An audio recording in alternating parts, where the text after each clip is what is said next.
एक समय की बात है। भगवान बुद्ध एक गांव में धर्म सभा को संबोधित कर रहे थे। लोग अपनी विभिन्न परेशानियों को लेकर उनके पास जाते थे और उनका हल लेकर खुशी खुशी वहां से लौटते थे। उसी गांव के सड़क के किनारे एक गरीब व्यक्ति बैठा रहता था और महात्मा बुद्ध के उपदेश शिविर में आने जाने वाले लोगों को बड़े ध्यान से देखता था।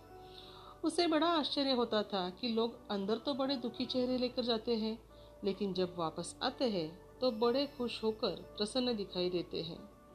उस गरीब को लगा कि क्यों ना वो भी अपनी समस्या को लेकर भगवान के पास जाए और उनको कुछ पूछे। मन में यही विचार लिए वह महात्मा बुद्ध के पास पहुंच गया। वहां सब लोग खड़े होकर अपनी समस्या को बता रहे थे और सभी लोग पंक्ति में खड़े थे। ये भी पंक्ति में जाके खड़ा रह गया और जब उसकी बारी आ गई तो उसने सबसे पहले महात्मा बुद्ध को प्रणाम किया और फिर कहा, हे भगवान, इस गांव में लगभग सभी लोग खुश और समृद्ध हैं, फिर मैं ही क्यों गरीब हूँ। इस पर उन्होंने मुस्कुराते हुए कहा, तुम गरीब और निर्धन इसलिए हो क्योंकि तुमने आज तक किसी को कुछ दिया ही नहीं।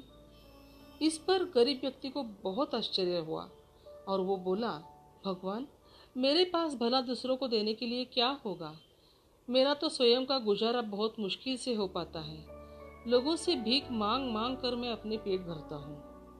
भगवान बुद्ध कुछ देर शांत रहे, फिर बोले, तुम बड़े अज्ञानी हो।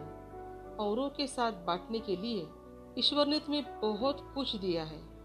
मुस्कुराहट दी है जिससे तुम लोगों में आशा का संचार कर सकते हो। मुख दिया है ताकि लोगों से दो मीठे शब्द बोल सकते हो, उनकी प्रशंसा कर सकते हो। दो हाथ दिए हैं, लोगों की मदद कर सकते हो। ईश्वर ने जिसको ये तीन चीजें दी है वह कभी भी गरीब और निर्धन हो ही नहीं सकता। निर्धनता का विचार आदमी के मन में होता है, यह तो एक भ्रम है, इसे निकाल दो।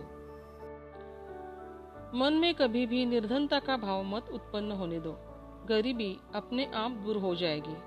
भगवान बुद्ध का संदेश सुनकर उस आदमी का चेहरा चमक उठा और उसने इस उपदेश को अपने जीवन में उतारा, जिससे वह फिर भी कभी दुखी नहीं हुआ। अगर हम भी चाहते हैं कि हमारे जीवन में हम कभी दुखी ना हो, तो हमें भी ये भगवान गौतम बुद्ध का संदेश जरूर पालना होगा।